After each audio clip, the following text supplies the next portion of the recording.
All right, let's begin.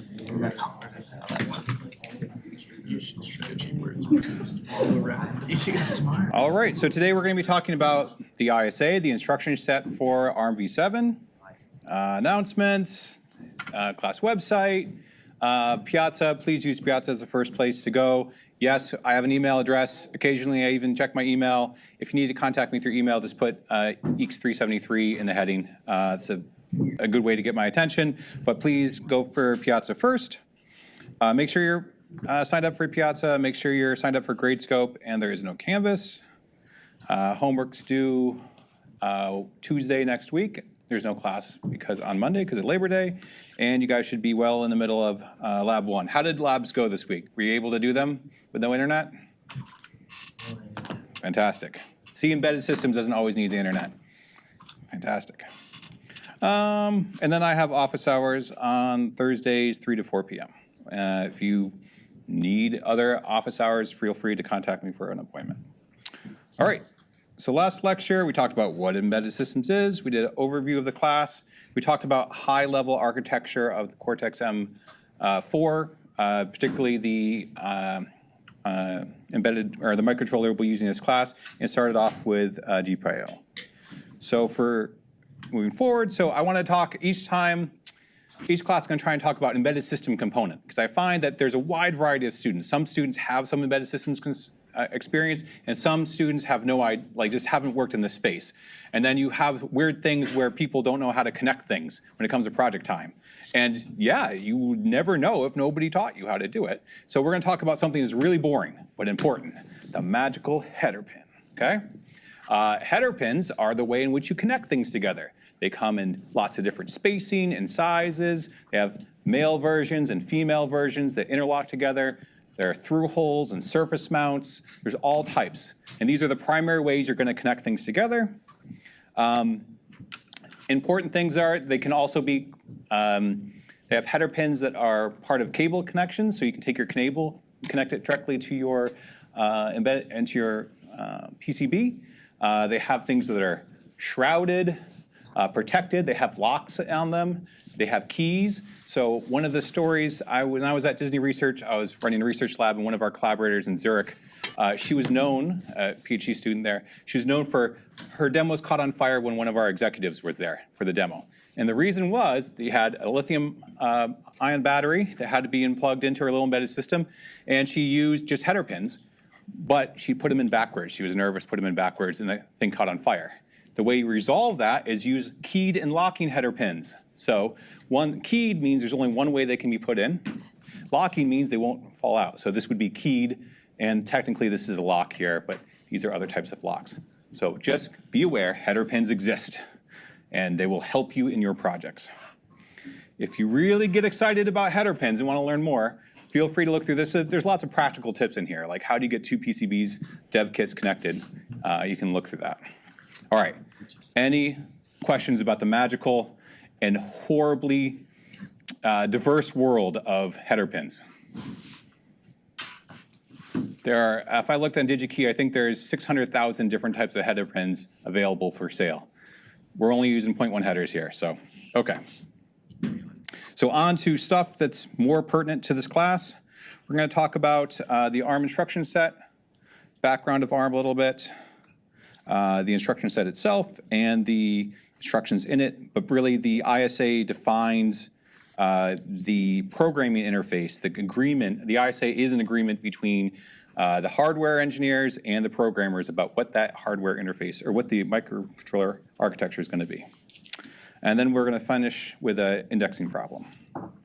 Okay, so I find oftentimes to understand what you're working on, it's good to know to understand the larger context that we work in. So you are working on ARM processors. So ARM is a company.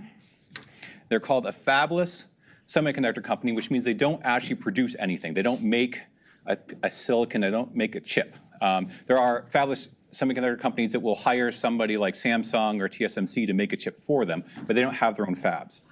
What they sell isn't even they don't sell any chips. What they sell is the architecture, the instruction set, and intellectual property. They define the spec of what this microcontroller is going to be, and they lease it or sell it to other companies. Yep. Those other companies are ones you've heard of. So Samsung, Apple, Texas Instruments, all these companies lease their intellectual property of what their microcontroller architecture is going to be. Why would they do that? Why wouldn't these companies just say, I'll just build my own microcontroller? Expensive. Expensive, yeah. Compatibility. Oh, I like that one, yeah. Already owned by ARM. Well, but you could make a new microcontroller architecture. Why not just make your own? Why not roll your own? Yeah. Reduce development time. Reduce development time. Also, it turns out that making good microcontroller architectures is hard, right? Small bugs will, kill your entire product line. So, and rather than taking that risk on as a company, these folks will say, okay, I'll just lease this proven architecture that already exists. You give me your intellectual property, I'll put it on my silicon, I'll have high reliability that it will work, and then I can build my product around it. So a company like Cypress over there makes a lot of touch screens and LCD screen controllers. They use ARM, and then they focus on their little IP module, which is how do I interface and make really good touch screens. They make that module, and they sell you a chip with both inside. So it's a way the industry has gone to reduce costs is to lease this, which is nice in the sense that if you know how to do ARM, then you can work for any one of these companies. If you know how to do Intel processors, you only get to work at Intel, right? It doesn't help you when you go off into AMD. So this is, and there are different classes, right? That's a desktop server processor. This is lower end. But the idea of interoperability is still true. Yeah? And does ARM continue to develop more semiconductors or more pins and stuff or chips? ARM doesn't make the chips. What ARM will do is they'll make different architectures. So they make architectures for little microcontrollers that you're going to learn in class, so the ARM Core 0 through M3. They do application processors like ARM 7 through ARM 9, and then they'll refine them and make them more efficient. But generally and then they do bus architectures and all other things. So there's other IP elements that they sell. How do they verify the architecture works? They actually put it on a chip. Well, the first time they did. Right? They went through and designed it, and they can do it through simulation. They can go through FPGA. So first they make sure their architecture works. And then they've been doing it long enough that they'll even give you the mask design. Here's the design for our little part. And you use exactly this layout. They don't even have to synthesize anymore because they've worked with TSMC, a fabrication company. And they'll say, just take this little block and put it on your chip and it'll work just fine. That's a good question. And then these companies, they'll, again, take their ARM's IP along with their IP and turn it into a chip, right? So if you just took ARM IP and everybody just had an ARM chip, there would be no difference between these, right? So it's really these companies add their intellectual property block along with ARM to differentiate their products in the market. So, yeah. And does ARM get basically a cut? Oh, yeah, exactly. We got to make money here. So, yeah, ARM does, they either, I don't know how they do it, but I imagine that it's per unit, right? You get so many pennies on the unit that goes out, something like that. Yeah, and so you'll see with STM has these peripherals. And these peripherals are timer modules and ADCs, and some of them have radio modules. Those peripherals aren't given to them by ARM, right? They're not bought by ARM. ARM's just doing the core and maybe some of the bus structures, and then they're differentiating themselves by those peripherals that are on the APB bus and high performance bus. Questions? Great. Okay. So there are a number of ARM processors. We talked a little bit about them. There's the application family. So these are things that application meaning humans would be involved with, right? So tablets and smartphones and those sorts of things. There's the real-time. Real-time in this sense is a separate architecture that's a little bit more hardened. It'll be more radiation resistant. It'll have other features in which it'll give you some strong guarantees of performance because you don't want small errors, especially code errors or other errors, causing your plane to crash. So there's a real-time version, and then there's the microcontroller family. Now the differences between these are maybe from a process point of view are fairly small, but the hardware architecture underneath can be a little bit different. And this is the mode that you're going to, or the family you're going to be using in class.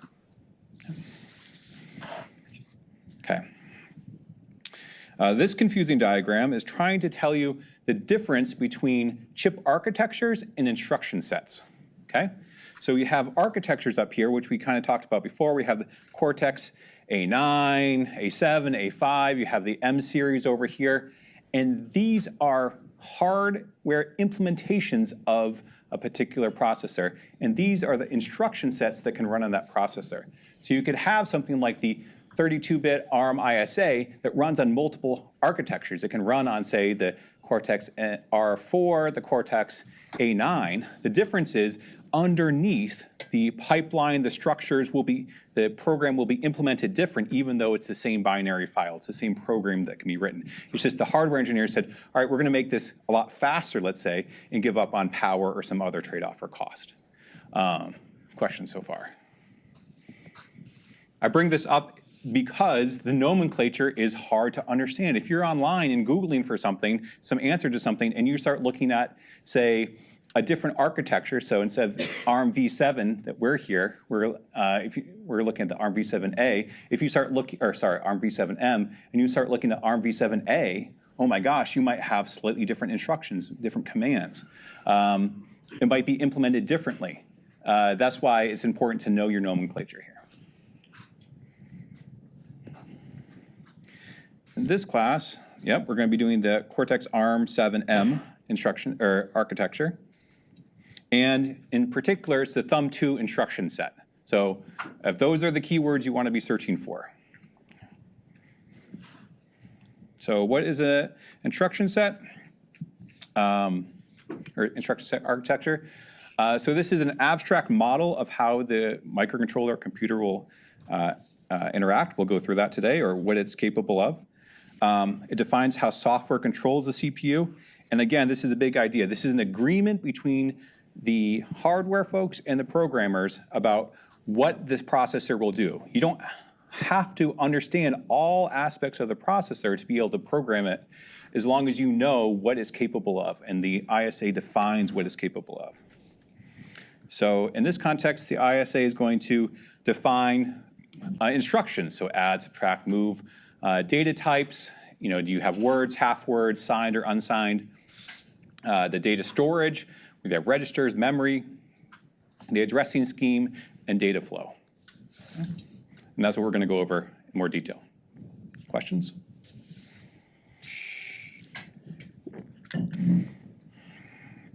All right, so generally the microprocessors, there are two major instruction sets for ARM. So there's Thumb, which is, I'm not sure if this is true, but the idea here is it's smaller set, so your Thumb versus your ARM. I have no idea if that's how they actually denoted it in their brain, but that's how I denoted it.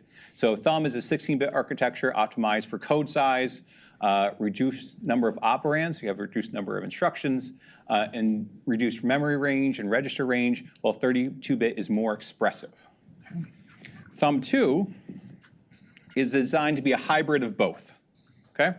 It's trying to be a mix of both 16-bit and 32-bit, and it consists of the Thumb 16-bit ISA plus some of the 32-bit instructions, okay? I'll see some confused faces. What confusions do we have? Yeah. So we're using Thumb2 ISA? Correct. But when you go and look for an instruction online, that's probably how you're going to do it. You might see it in the Thumb 16. You might see it over in the ARM 32. But this Thumb 2 is a concatenation of both. The Thumb 2 instruction set, there's the core Thumb, and then they have the different processor lines. So Cortex M0, Cortex M3, Cortex M4 are able to have larger functions or larger number of instruction sets. So you can see it kind of like this onion, where the smallest little babyest microcontrollers don't have as many instructions as, say, a full Cortex M4 with the floating point module.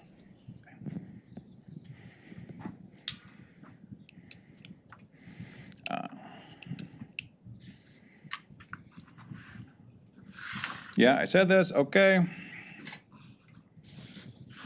All right, so this is an interesting point. So both these architectures are Thumb 2. It's just that the difference between these two is the actual hardware underneath. So Cortex A8, which is the application processor, is a 13-stage pipeline versus Core M7 is a 3-stage pipeline. Right? Still can do the same instructions. That's fine. It doesn't matter. It's just that one is going to be have higher throughput than the other one. So it's important when you're debugging your code to know what process you're on. That'll help you understand why you have certain latency problems. But again, they both run the Thumb 2 instruction set. All right. So a question to you guys. In the past, we started off with 8-bit microcontrollers and then 16-bit, and then ARM went to a 32-bit, and then in the industry went to 64-bit. So what technology trend is pushing the shift from 16-bit to 32-bit to 64-bit? Increased memory address. Increased memory access? Well, what's causing us to have more memory addresses? Larger file sizes. I guarantee in the 70s we could have really big file sizes. That didn't cause a hardware change. Memory's getting cheaper. Memory's getting cheaper. Okay, so now we can afford to have more memory. Yeah. Number of transistors are going up. All right, so now we can process more things. So we already saw from yesterday's lecture that because technology is in certain aspects of it are improving, increasing in time, now we all of a sudden have an opportunity where a 32-bit instruction set would have made no sense in the 70s. There just was not hardware that could take full advantage of it, but now there is. Okay. Okay, so what technology trends do you think caused ARM to create a hybrid 32 and 16-bit instruction? Why not just go straight for 32? 32 clearly better, bigger than 16. Why did they choose to make a hybrid? Maybe power consumption. Ooh, I like that, right? So while Intel went from 32 to 64, all of a sudden these guys said, well, I don't need optimum power transfer. I'm trying to go for a different point in the market, right? I'm trying to go for efficiency in size, and therefore I can probably get the best of both worlds. Yeah. Compatibility from different parts connecting to it. What do you mean in compatibility? What type of compatibility? Like, I don't know, there's a sensor or something that's 16-bit and another one that's 32. It like makes you versatile. Yeah, so you could take a precompiled library as long as it was the right instruction set, and it could be like an ARM 32-bit and a 16-bit thumb, and then you could combine. You could run files that already existed on both. That would make you more flexible. Is that what you're thinking? Okay. More thoughts? Oh, I was supposed to make you brainstorm for 30 seconds. I didn't make you brainstorm at all. Sorry, we'll get to you next time. Let me see if I ask the interesting question here. Okay, I'll ask a different, doesn't matter. We'll keep going. All right, those are my answers. You can look them up. Looks gonna be great. You guys more or less got them. Okay, so now we're on to our particular architecture here. This is our simplified model. We're not gonna, when we're talking about the instruction sets, we're only going to talk about the core and basically memory. The rest of it's going to be abstracted away for right now. We don't have to worry about it. But the instruction set is really how does this processor do calculations and how does it access memory? So I'll talk about memory organization for these chips. We're going to say it's 32 bits wide from 0 to blah, blah, blah, FFFFF. This is the footprint. This is the layout of where memory can go. Okay? You're saying you can't go larger than that. So you can't go larger than 4 gigs, which is still a lot of locations. Okay? So it's a unified memory structure. Data and code is combined together in that memory structure. And there's predefined regions. The ARM spec says, okay, code would go here, SRAM. There's address spaces for peripheral and external RAM. And then there's system and the private buses up there. Those are kind of reserved for ARM to get their job done. They need some memory space. All right, so I promise you, your particular dev kit does not have 4 gigabytes of data memory on it. I promise you it's just not possible, okay? So that's why you often say, this is the actual layout for your particular device. That's why you say reserved. Reserved doesn't mean, oh, it's there and you could use it if you're tricky. Reserved just means it was not implemented. Okay. So why, if we know we're unlikely to buy a Cortex-M4 microcontroller anywhere on the planet that has 4 gigabytes of data, why did they go through and allocate 4 gigabytes of memory?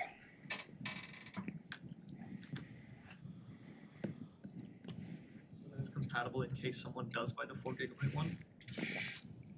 Yeah, it's a way to be compatible. It's also a way to say like, hey, one company wants to have extra SRAM so they can run larger programs on it. Well, if you just said that everybody had to start at the same location, like SRAM was here and then everything started concatenated after it, then you would be incompatible with other programs, other software that somebody else wrote. So for a compatibility reason, they laid out, this is the map of where everything goes. I'll say more accurately, this is the map of where everything goes. There's more details to it. And as long as everybody, all the manufacturers like STM and NXP and Apple, they can go and make these as large or as small as they want. Okay? They can add more peripherals or less peripherals if they want. What else was there? Oh, well, yeah, so I was just pointing out that STM only has 640 kilobytes of SRAM, not 4 gigabytes. All right. Another important, oh, sorry. Are the reserved slots put in like specific places that could be useful if you like utilize them later, or they just? There's nothing there. Okay, but like if you had like the bigger system, are they put in specific places that they're convenient, or they just? So yeah, so think of it like this. If you went to the STM32, you could get a one with really small, that's physically small, it has a small amount of SRAM, right? Yes. And you could go to a different chip that has more SRAM, and that would take up the reserved space on the first chip. Okay. So it's just we're pre-allocating. So you're mallocating. You're saying, here, I'm pre-allocating that this is where the registers, this is where memory would be if you were going to use it. What other questions do you have? So with the order of SRAM, like order matters there, as long as you're within those addresses, you should be okay in terms of ability. Yes. Yeah, you don't want to go and put a peripheral in where the SRAM should go, because then other software written for it won't know that, right? I mean, honestly, most of the time, these are fairly small devices. You're probably recompiling for an individual device, but it's true you could have a library or something. But this is just a way to keep all that ecosystem, right? Because they're selling one thing. Also, ARM doesn't want to go and sell Apple their special version of the ISA, and then they're going to sell, Texas Instruments gets their special, and STM gets their special one. They want to make one ISA that everybody can use and fill out how they want. So it's a compatibility issue that way. Oh, so the memory organization is about the chip architecture instead of the instructions. Correct. It's chip architecture. We're saying that on chip, we're saying that code space is here. You get half a gig of code space. Nobody's ever going to give you half a gig of code space. It's just cost too much. But this is where it would be. If you want SRAM, it's here. If you want your peripherals, the address for your peripherals are going to be between this value and that value. All right.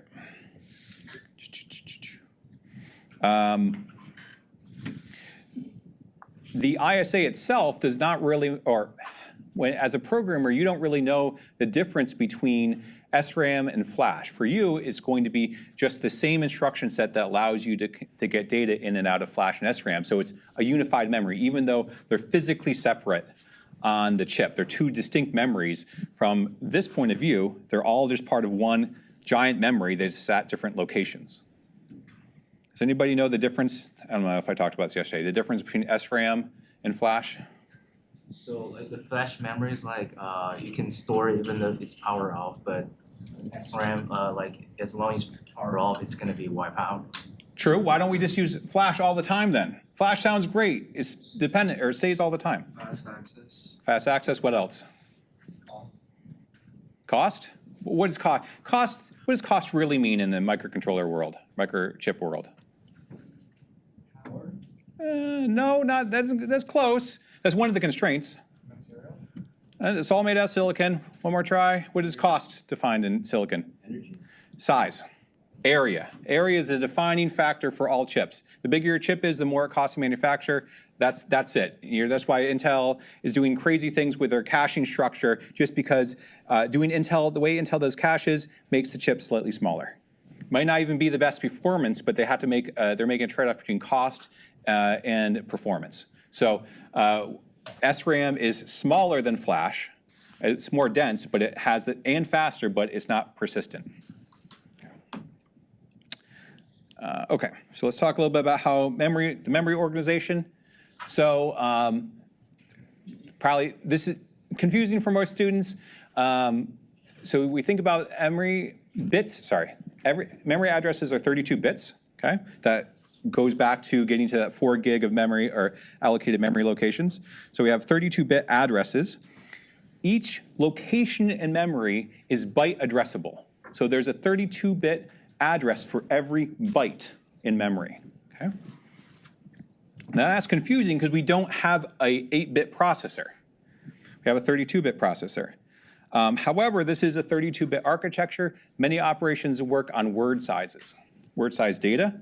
So you should think of memory as being 32-bit wide, but you can go into every fourth of that 32-bit word, you can go and address it, right? So you can address in between. So let's go to the next slide. Let's go to the build. So this is the way you should probably think about it. So here we have a 32-bit word, okay? But you can address it in 8-bit chunks. So here is where the addresses go. You see that A1AC goes to 12 over there, that first part, and then then it goes 1AD, 1AE, 1AF, and then we go to the next word up there, 1AB. So here, we're just going to imply that those 4 spaces are 1AD, 1AE, 1AF. Okay? So that's how you should think about this. It's not that you can, does that make sense? What questions do you guys have? I'm sure I messed it up. I can't have spoken that clearly. We already established that I'm not going to speak very clearly, and you guys are all going to understand. Yes? So to get a specific address, memory location, we just have to go from, like, let's say 78, and then we just go all the way down to like the 4th one, which is 12, and we'll be able to identify that address. We only need a reference of data. Well, as we'll see in a minute, you have different load and store instructions. Some you could work on 8 bits, some could work on 16 bits, and some could work on 32 bits. Let's just consider the 32-bit load instruction. That is going to capture data and pull data at some address. Okay? So if you went from address 1AC, you're going to get that whole word is going to come out. Okay? But if you just did 8-bit load, then only 12 is going to come out. So anyways, 32-bit addresses, but you can address at 8 bits. You like do so like a 16-bit versus a 32-bit load. Yep. Do those only work on addresses that are visible by that number? So a 32-bit load on address 48 wouldn't be allowed, but a 16-bit load on address 48 would be allowed? Yes. It depends on which compiler flags you have going on, right? That's an important thing. So he's saying, can you address across a 32-bit word boundary? Typically, STM will throw an error for you, but still let you do it. It just depends, because it allows you to mess up and get data from the wrong word. So they're just going to warn you about it, but it is possible to do. Splice words, I guess. Yeah. But it's just better just to think about this. There's a 32-bit address, and every 4th bit is the boundaries between the 32-bit words. That's an easier way to think about it. Yeah? It's supposed to be AD instead of ED. Yeah, it's supposed to be AD. I don't have any paper, but that's a good one. I should remember that. Thank you for pointing that out. Okay. We have to remember our big Indian versus our little Indian, okay? This is how, little Indian increasing significance with increasing memory address, and big Indian the opposite, most significant byte first. Thumb supports both. This is confusing. Thumb supports big Indian, little Indian, and you can change it on the fly, which means you just write one instruction and it will flip how all the rest of the data is read from big endian to little endian, which is nice in case somebody wrote some data or wrote a script or something and compiled it in some other big endian, and all of a sudden you're like, I need to switch from little endian to big endian. Had a question? Yeah, so if you add the instructions to everything, would it flip every previous instruction before it? No, it's just in line. Like you're going through, you've executed a bunch of instructions, and you're saying from now on, interpret them as big endian. For this class, everything's little endian. My brain can't do big endian anymore. I'm too old for that. So everything you're going to see is going to be little endian unless I tell you. How can you, given a program, how can you tell if it's written in thumb 2, how can you tell if it's written in little or big endian? You can't. Somebody better tell you. You better know. You better, you're going to import this library. You better have some README that tells you how to do that. But there's nothing encoded in the binary itself that tells you if this is big endian or little endian. So you would have to know. All right. So now we've talked about memory. We're going to talk about register structures. So ARM has 16-bit, 32-bit registers. The ones that you guys really care about are R0 through R12. So these are 13 general purpose registers. R13 is the stack pointer. R14 is the link register. And R15 is a program counter. There's also specialty registers, which we'll talk about. Program status register, mask registers, fault registers. We'll talk about those as those parts come up. Okay. Yeah. All right. So the types of instructions. So you have algorithmic, logical, so add, subtract, data flow or data movement, so move, store, load. You have comparisons, and you have a bunch of miscellaneous ones. Like you can force an interrupt, you can do breakpoints, those other sorts of things. The top three are what you're mostly going to look at. So let's look at some examples of instructions. So here's a simple move operation. Here's the instructions written in the mnemonic form. In the reference manual, this is supposed to tell you how to decode, encode, and decode this instruction. So it takes a little while to figure out how to work your way through all this stuff. But once you figure it out, this is one of those things like if somebody teaches you how to read the data sheet, then you know how to read the data sheet. But until that time, you can't just come to this thing and say like, oh, I understand exactly how this is encoded. It's pretty hard. So let's go through some examples. So what are we doing here? All right. Oh. Okay, so here we know it's a move, right? So this is the move instruction. It has an operand here, right? So it's always going to be 0, 0, 1, 0. Then you have the destination register, so that's R0. So you put it can be up to 3 bits here for the destination register. So here it's going to be 0, 0. And then it's going to say, what's the immediate? You're trying to move in a number into a register. And then you have a field of immediate that's 0 or 8 bits, so 0 to 7 bits, okay? And then so that's the binary value for 10, and so that's the encoding the binary encoding that would be here, and then that's the hexadecimal representation. We do the same thing for R1 move S, R1 pound 0. So here it's the same operand, okay? Destination register is 1 instead of 0, so it's 0, 0, 1. And then the immediate you're moving in there is 0. Okay. That's how. What questions do you have about encoding? Yeah. That was 13 registers, but 3 bits can only support 8. Right? Ooh, yeah. Why do you think that is? Why do you think they would make this horrible instruction then?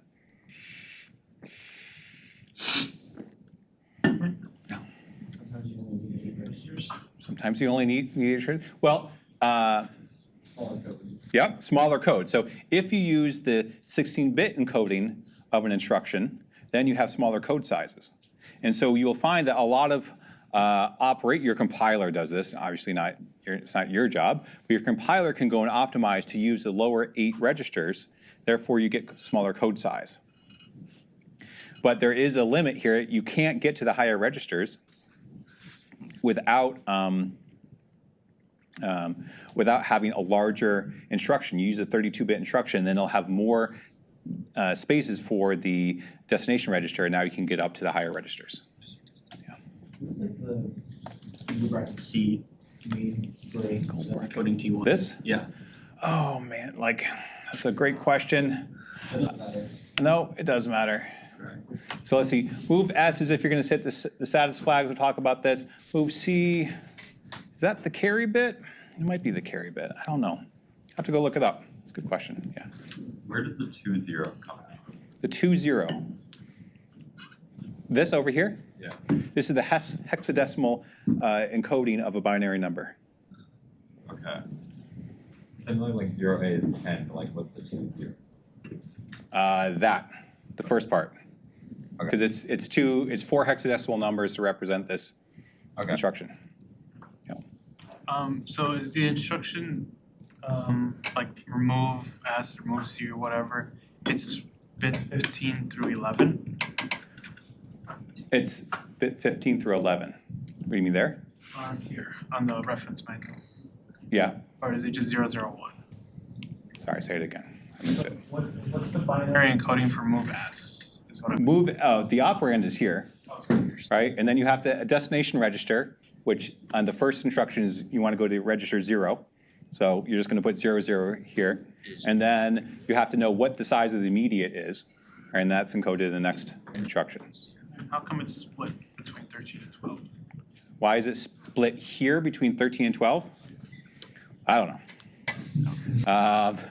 You know, I have no idea why they chose to do this. This is the operand. I have no idea. It turns out I am not an expert on all things ARM. I just work here. There are nuances that I'm not aware of. Yeah. Why would we put the first 2 instructions on the top of the memory address? Why do we put it on the top? That's where this demo. There's no good reason for it. We don't know where in memory it is. The point here is just to show that you can take 2 16-bit instructions and put them in a 32-bit word, and then to reduce code size. That's what we're trying to do. The location should not encode any importance.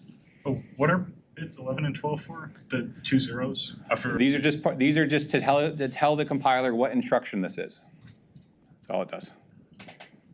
Why there's a break there, I will go investigate tonight. It's a great question. I learn something every year. Yes. Isn't it because like for different instructions, like sometimes if a bit is like incorrectly transmitted, you want them to be like matching up. Better, like if like all instructions have from like 0 to 7, it's like all immediate bits, so that way even if it is like accidentally flipped, the like instructions don't do like weird things. I don't know that. I think what you're saying is, could they be doing some error encoding here, some forward error correction or something? I guess I don't know. It'd be a little bit surprising, but maybe. All right. These are good questions. What else is there? I think the big takeaway was, right, there's an encoding pattern. Once you learn, how to decrypt this diagram, you can go back and forth between the hexadecimal, the binary, and the actual instructions. And then the other big part was that 16-bit instructions will be stored next to each other in memory, okay? To save code space. All right. Let's see. So we'll go through some program execution, right? So here, first thing you're going to do is you have some PC that's pointing at some memory location, right? It's going to go and fetch some value out. Okay, and then it's going to go and decode it. And part of the decoding process is it has to figure out if this is a 32-bit instruction or a 16-bit instruction, right? Because it's just bits in there. It has to figure out what the meaning is. Okay, and so if you're going to do this, right? So this would be a normal pipeline: fetch, instruction, or fetch, instruction, fetch, infection, decode, execute instruction. And if you found yourself pulling a 32-bit that happens to be concatenated to 16 bits, then you're just going to hold it for a cycle and then hold it there until the next free cycle to do instructions. So I guess the question is, when a core fetches the next instruction, how does it know if it's a 32-bit or 16-bit instruction? let you guys think amongst yourselves for a second. Talk to each other.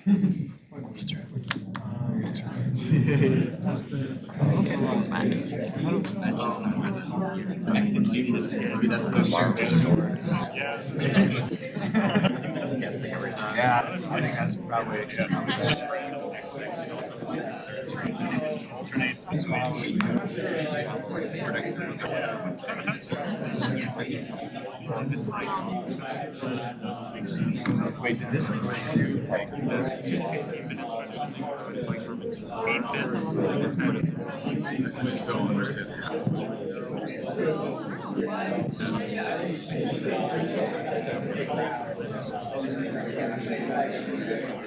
All right, what do you guys think? How's the core know if it's 32 bits or 16 bits? During the pipelining, wouldn't it get to a certain point where it actually can understand an instruction, and then whatever that cutoff is, it's 32-bit or it's 16-bit? So how can we be more precise? How does it understand? What does it understand? Code somewhere in the data. Like in the instruction itself, Okay, probably at the start. okay. Yep, both of you are getting there. You're both getting the right idea. Basically, ARMA said, all right, if the first bits here are, the first 5 bits are one of these two patterns, then it's a 16-bit instruction. So basically, you just have some combinational logic. You pull in a 32-bit word, you look at the first, or the whatever it would be, 31 through whatever. You look at those bits and say, is this a 16-bit instruction or a 32-bit instruction? So basically, they just defined some, for these particular values, this is going to be a 16-bit instruction. All right. A little bit about memory layout. All right, so here's example C program here, and we have to figure out where was this going to be in memory. Okay, so here we have instruction set, flash memory. We have data in SRAM, and you go all the way up to FFFFF. All right, and then in SRAM you have different types of memory. You have your initialization, your heap, your stack, different things. So imagine that you initialize your code. It's going to go at the bottom of your SRAM. You have your constants.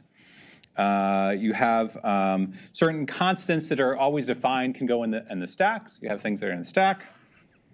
And then you have your actual code itself is going to be in Flash, right? So it's kind of important to think about where is the code going to be actually physically located on your microcontroller, especially if you're going to try and debug your code. You have to know where to look if you're looking through your debugging interface. All right. So let's look at some loads and stores. So here's a C statement. It can be broken down into this assembly. We're going to say is that we have some value. It's stored in memory, and we're going to load it in. So the address of where that data is, that's we'll go through. You'll see more examples of how codes or how instructions are actually set up. But here, this little bracket indicates that that's a place of memory. So we're going to say the address of the value we're trying to get is here, and then we're going to load it into register R1. Then we're going to add 1 to it, and then we're going to store it back where we got it. Okay. Let's see an example of how that would happen. Okay, so here we have instruction space and data space. And so our program counter up there, R15, is going to point to the location of our next instruction. Okay, so that's 1AC in this example. We're going to go there, we're going to fetch and decode it, and now it's a load, right? And we're going to load, again, from R0, the memory location R0, and put it into R1. So what is in memory location R0? So what's there is this value. So this is predefined, right? It was not part of the program. This is where that thing is. So this was value already existed. This is the memory location of the value that we're trying to load into register R1. Okay, so now we're going to go over to that memory location and grab it. So this is in data space. We're going to go grab 00002 from address X2, and we're going to put that into location R1. Then we're going to load our next instruction. That's going to, in the PC advances, right, each time. We're going to get, it's going to decode it and say this is add R1 to R1, or take R1, add 1 to it, and place it back into R1.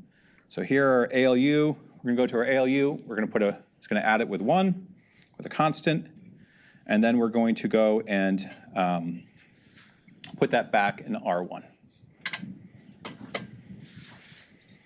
And then we fetch our store instructions, so we advance to the PC, go to the next location, we have a store, we grab that, and now it says to store R1, the value in register 1, at location defined in R0, which is the original location we got that data from, and now we're going to store it back.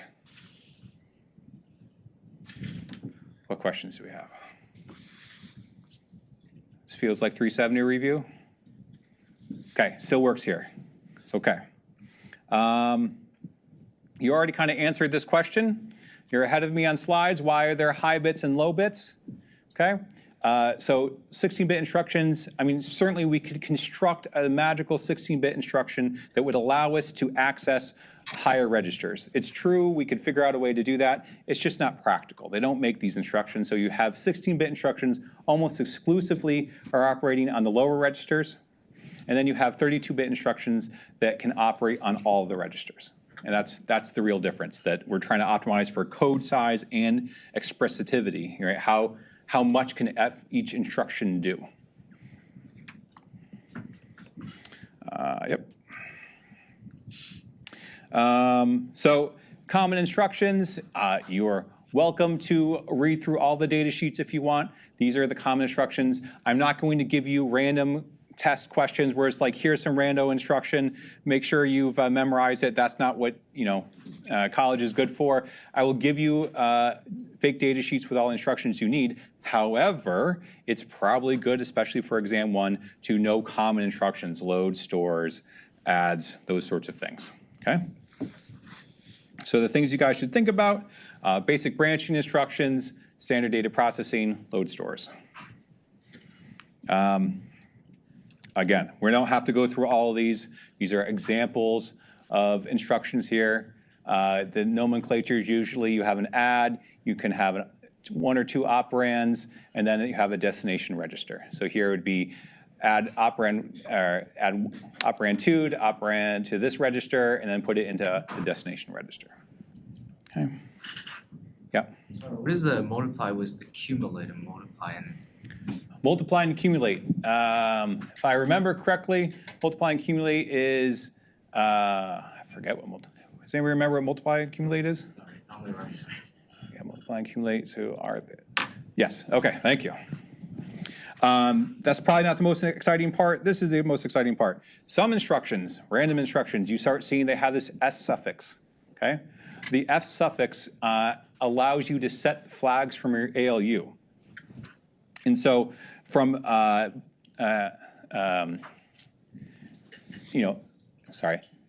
it lets you set the instruction from ALU. We can look at it here. So for instance, the add S lets you set from your ALU the 0, negative, overflow flags, and then you can use those to make decisions off of. So if one value is greater than another value, great. And then you can go and actually have a conditional set off that will allow you to make a decision about code flow. Basically, you're saying is there's special instructions that turn on or off these flags, make these flags exposed that you can make decisions off of for your next instruction. What questions do you have? Look like you have questions. Yeah. So I guess how would it set those specific, like let's say if I do the adds instruction, but I want like the V flag to go? They all are exposed. The result of any of those instructions would be, so whatever happens, all those flags are exposed now and available to make a decision off of. All right. So this is part of the application program status register, which is a register that basically helps more the core understand what's happening. So you have these top 5 bits there that does that. They are part of generally the program status register, which encodes the interrupts and error status registers. And those are concatenated together just to be called the program status register. So while it's not important necessarily to remember what all these numbers are and what they all do, you'll be exposed to it throughout the semester. So here are the ALU flags. Other ones that are important are going to be the interrupt service routine numbers. We'll get those in about 5 weeks or so. But this is the register that holds that state information that you can make decisions off of. All right. Given time, we'll go through that example. There's a bunch of bitwise operations, logical operations, NANDs, ORs, those sorts of things. And so a bitwise operation, again, is just you can go and compare 2 things, and these are very useful for masking. So say you have a GPIO pin and you want to add something to it. You just want to raise 1 pin, but you don't want to disrupt the rest of the pins. An OR instruction will allow you just to change something from a 0 to a 1 without necessarily messing everything else up. All right. Yep. Oh, going the wrong way. All right, moves and stores. So we went over moves a little bit already. These are boring. And they won't test on them anymore.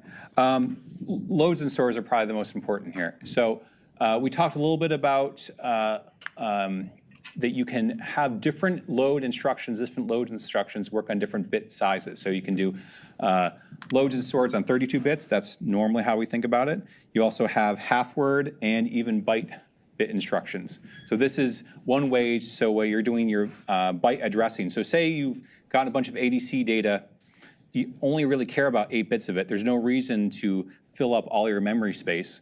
So then in that case, you can just go and concatenate all your 8-bit ADC readings into your memory. It's smaller, and then you can just access it. If there's individual ADC bytes you want, or bits that you want, you can go and get those specifically with loads and stores. Addressing is particularly interesting and nuanced. It'll come up to a bunch in labs and different functions. So the load and storage addressing mechanisms, there's 3 different modalities for this. There's offset addressing, pre-index addressing, and post-index addressing. Basically, if you're going through for loops, for instance, you would use these functions. So we can go over a few examples here. So you have your normal load and store, which we went over already. Here you're just going to say we're going to take the location, we're going to take the value that's in the location defined by R0, and we're going to store it into R1. So that's just going to take 78. That's going to, sorry, it's not 78, but it's going to take 78 because it's a 32-bit instruction. We're going to take all these values here. We're going to take that word's worth and put it into R1.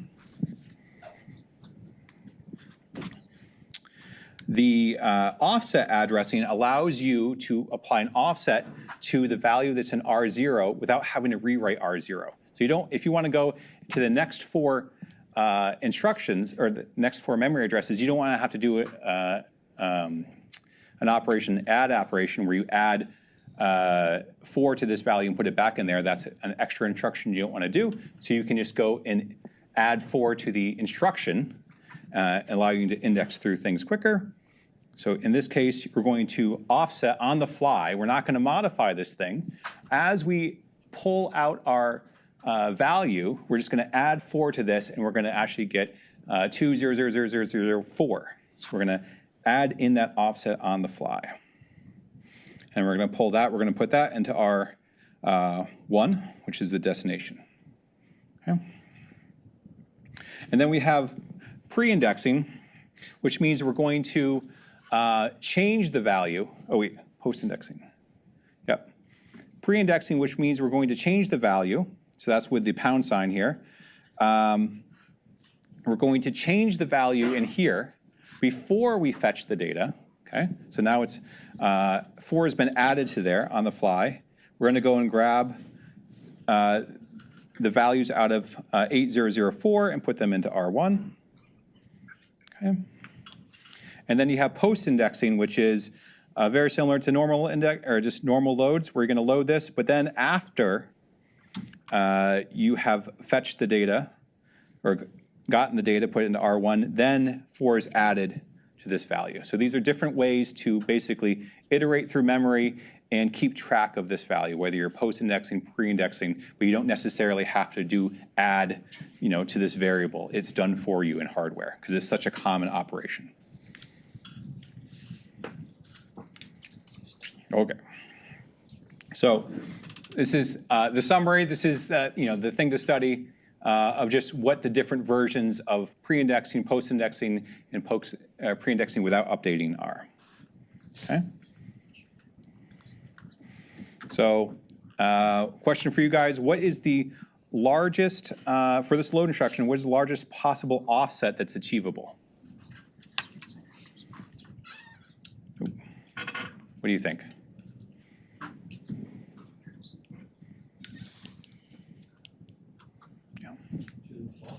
Yep. The trick being that you can't offset to anywhere in location. At some point, you're going to, if you're indexing too far away, you're going to have to update that address value, right? There's only so far away you can actually jump. There is a limit to it. And that limit, again, is defined, like many things here, is defined by the length of your bit field. You can only go up to 12. That's it. Yeah. Can that not be a negative number? It can be a negative number. All right. Load stores. Let's see, given time. I'm going to skip this. We're going to talk about multi-load stores and multi-load stores and loads when we talk about push and pop and we talk about functions. It's related to that, but I want to get to another example quickly. All right. Another bunch of branching instructions. Branches are as what you would expect. You can branch to a label. You can branch to an address. One of the cool things about branching is you can use the ALU flags to make conditional branches. So if you want to branch if equal, then you just do branch, put an equal on the end. You have to make sure your ALU flags are available from your previous instruction. But this makes float control, like do this if greater than, if you're iterating through a for loop or something, makes it much easier. So all this sort of stuff is built into your ISA. This is just a repeat of that. There's also explicit instructions. So say you could do comparisons, you can do tests. There's instructions specifically to set up your ALU flags if you don't necessarily have add, subtract operations. So you can compare two things and it will set the flags and then you can make a decision off of that. All right, so that was breakneck speed, try and go through the entire ISA as fast as possible. How much time do we have left? Good amount of time. All right, so any questions before we go on to the next exercise?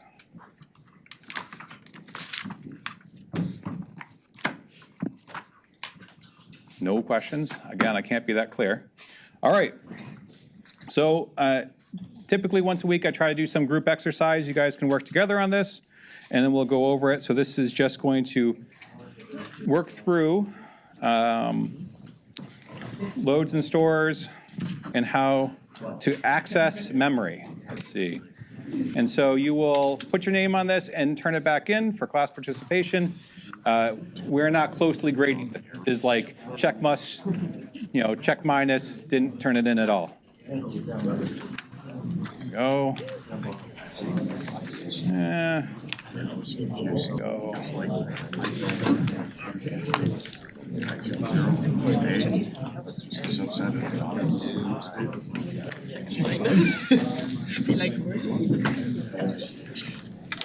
All right, so feel free to work with a partner, whatever you like.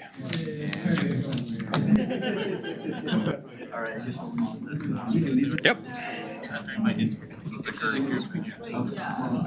You guys magically had enough? Oh, good, good. Thank you. All right. You.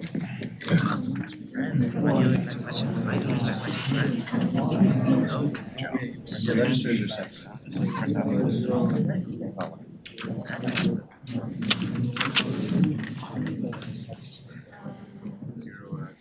Oh, yeah, definitely. So it does jump anyway. So it's branching. It's 0.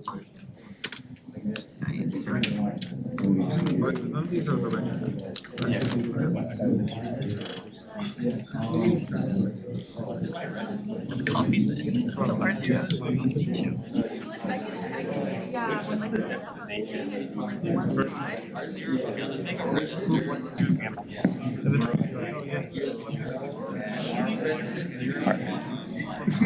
Any questions so far? I didn't know that. So it'd be like what's R1, what's an R0? Media, right? It's one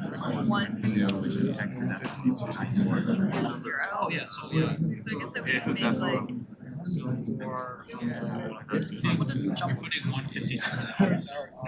So you said the answer. So I mean, we basically kind of keep it. Do you know how many? Are you gonna take me to?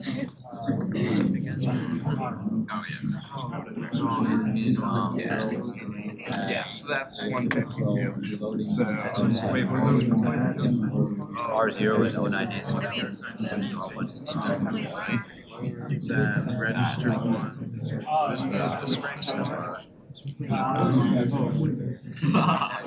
Ask it and then you answer. Free participation points. It's moving this address of register order again. Using that address. R1, memory at R0.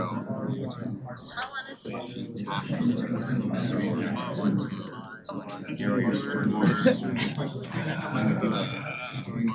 Two higher, right? Which makes sense. Just lines. So whatever's the memory address, the R0 is 152. And then pound 2 means you go 1, 2, 0.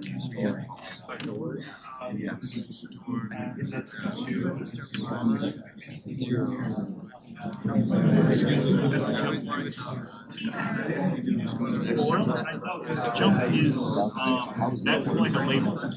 Just modify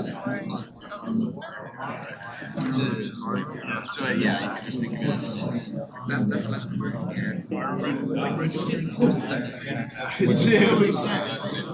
One and two. This is the, wait, so is this post?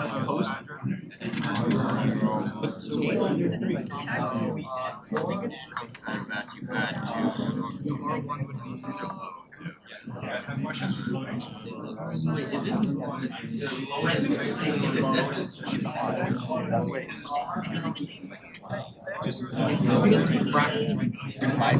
Okay, that's what I restored would be R1. Because number one.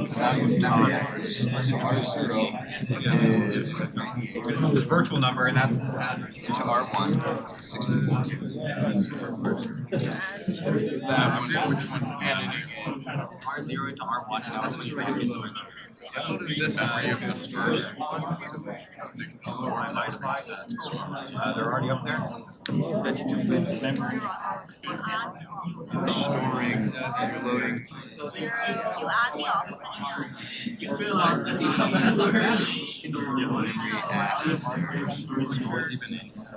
Yes, I guess what's the difference between store? We don't talk about it. Okay. Slow, very slow. Okay, and then we're doing a pre-index. That's what I was thinking. Are we adding 2 to the contents of R0? Yes. That's what I'm thinking. 0 in here. To me, no, take the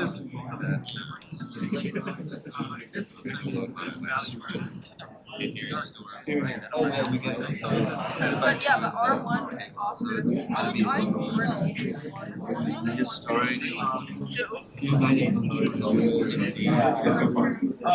and then we store that. We store R1 into that.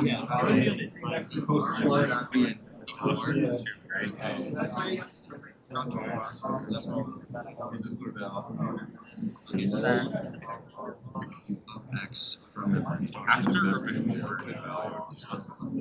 And now we are, so it doesn't do anything, right?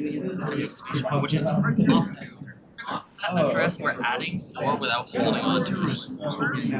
Zero is holding the bang. So now, Add 4 to the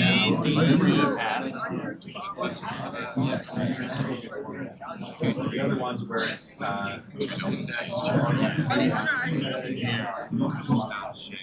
Oh yeah. just loaded 64. And now we're storing it out at the content. So essentially just nothing. He's adding the memory address, not R1. A0 I buy that. I buy that. Add 4, so we go down to the next memory. True. And now what do we do with this? You store whatever is at lights.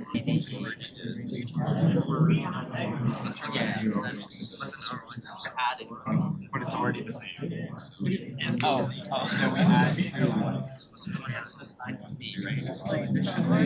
if you're gonna load It's at 90. Oh, That's here. This is blank. Supposed to do one branch? Exactly.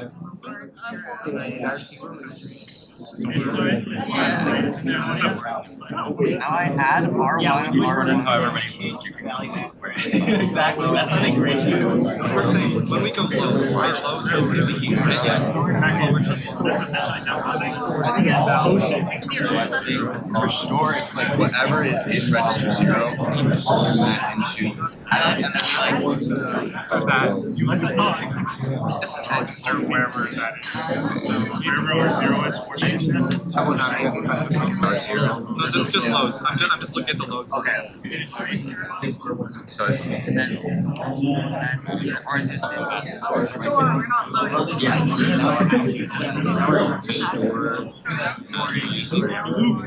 Calculate the memory address, and this is like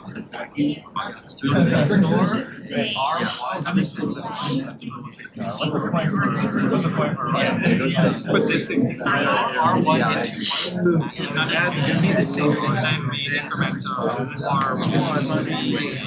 Prison R0.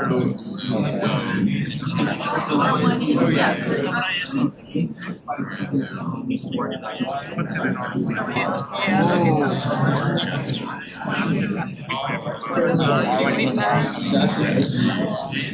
Pre-indexed. I'm not sure we have the 2 to add.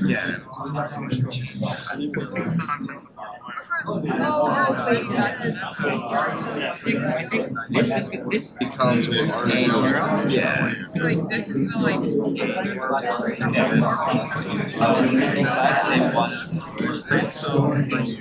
A4 is also 60.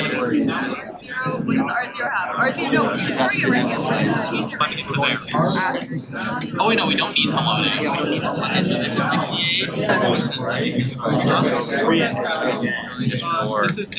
yeah, bring it back to without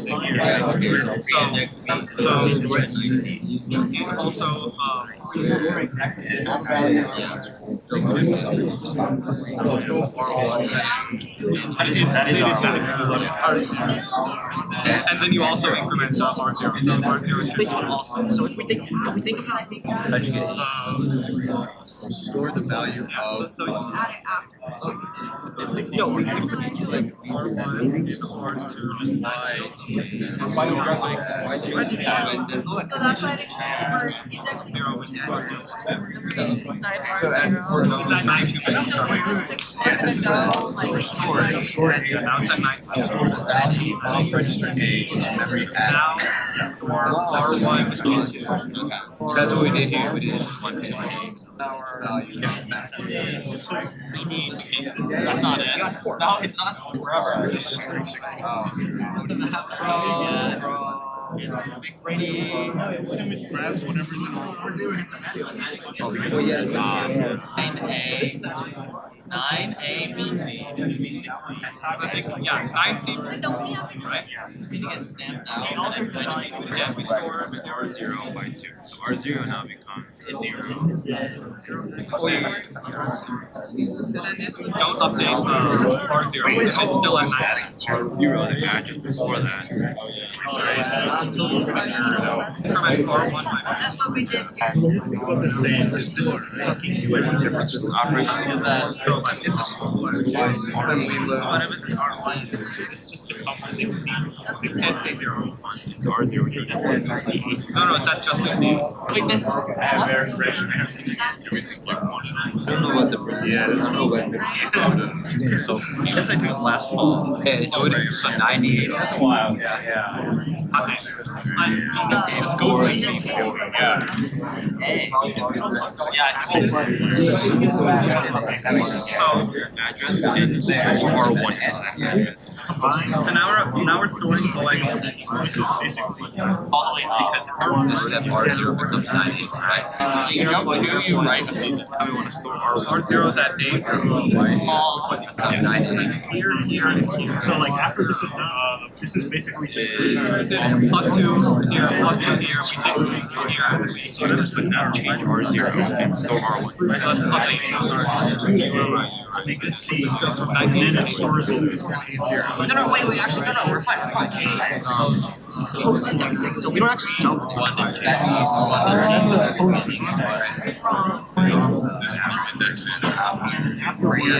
So this effectively is R0 X whatever 16. So now the 64 gets overwritten. 6. whatever is in R1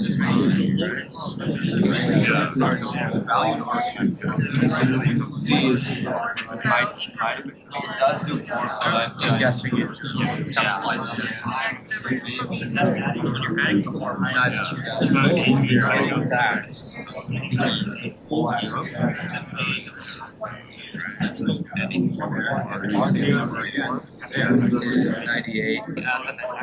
So this one doesn't save anything? So when you do it here, it That's 2 words, right? So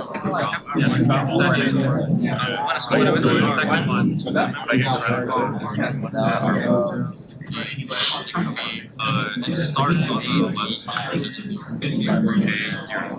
there you go. I think it's nice.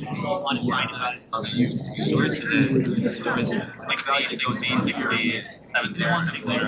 I think Just stay here. So it would just copy whatever is. $78, $99. This one, so now this. Can I get on this first one? Because we jumped before that. Did this again. yeah. This is where we started with 98, was about 88.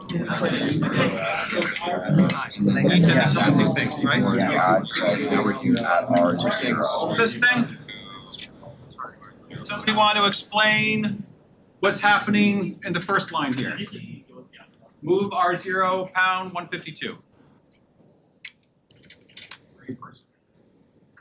The value of the immediate 152 and reduce 0. Here is, it's not hex number, this is a decimal number, right? And so when you convert it to hex, what number do you get? 98. All right.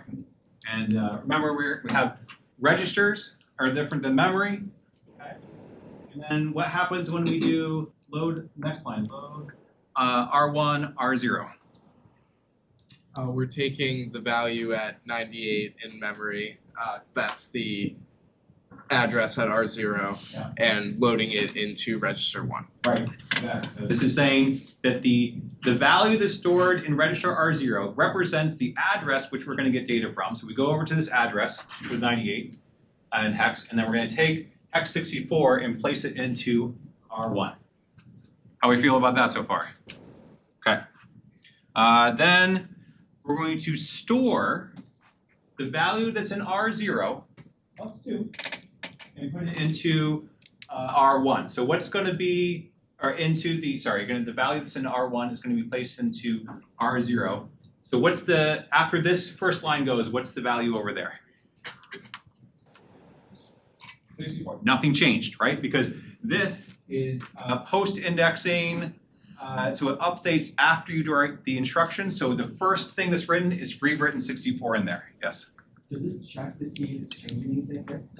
So that store, does it still overwrite the bits to be the exact same, or does it check to see if it's already 64 and yeah, we're not Intel or AMD. We can't do anything fancy like that and guessing what's in memory and all that. No, we don't have time for that. So we're here with bits. So yeah, just rewrites it. Okay. more accurately, I guess? Let's see. Okay, then I'll show some answers here in a second. Then what happens here? What happens with the at this line? What else? So the value stored in R0 is going to get 2 added to it, and then the value in R1 is going to get placed into that memory address. Right. But the trick is that the value, the address stored in R0 was, from the last instruction, was post, meaning after the store was done, was incremented by 2. And now, before we go and store anything, is incremented by 2. Therefore, we've gone by a full word. We've gone by an index of 4. So we're not trying to store words half aligned with memory. Your compiler might get mad at you. So we're going to fully store the contents of R1 in there, which is hex 64. What about this line? What happens here? So that's offset addressing. So it's just gonna go to the location that's 4 ahead and store the word that's in R0 there. Correct. Yeah. Got it. So after you get to here, that's what your memory should look like. What do we think? Okay. And then we're going to go through R1, we're going to increment that by 4, and then we're going to increment the value in R0 by 4. Okay? What's going to happen after that?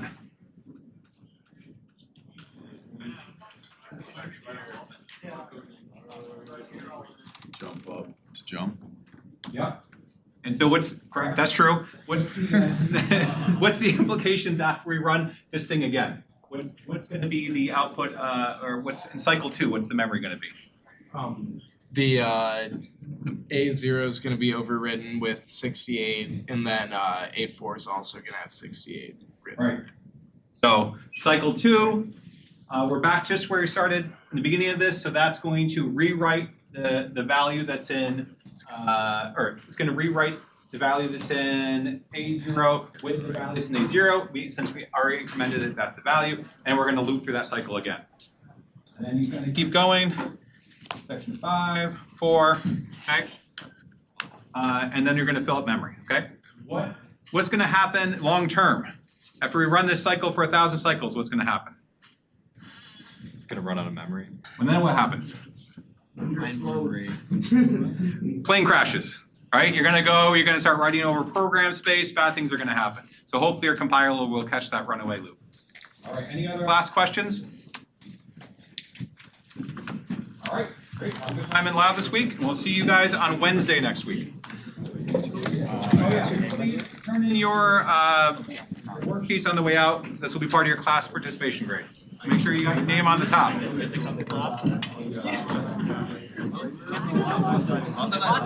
wouldn't skip this class. I was so suspicious. Oh, you know, what is it? 1 o'clock I was looking at my watch. Stresses me out.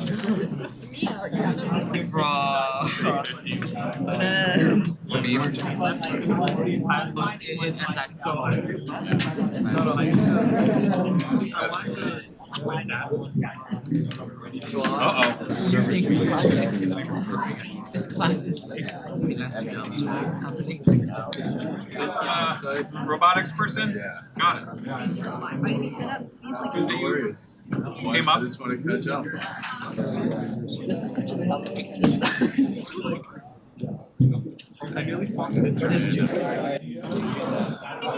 Can you send me your resume? It's not gonna fuck. I'm not gonna write down 6 zeros. Yeah, so my lab is just, everybody's crazy. No brain space for anything. But after the 15th, we'll reach out. Alright, sounds good. Thank you so much. Good one. For some reason, I thought. How do you tell the 16 program 5 bits. Because like when they have to do 1 day. I don't know how they would only for 16 bits. So basically the What's my calculator? sequence the decoder's looking for. Oh, are you saying like it's the first instrument? I was gonna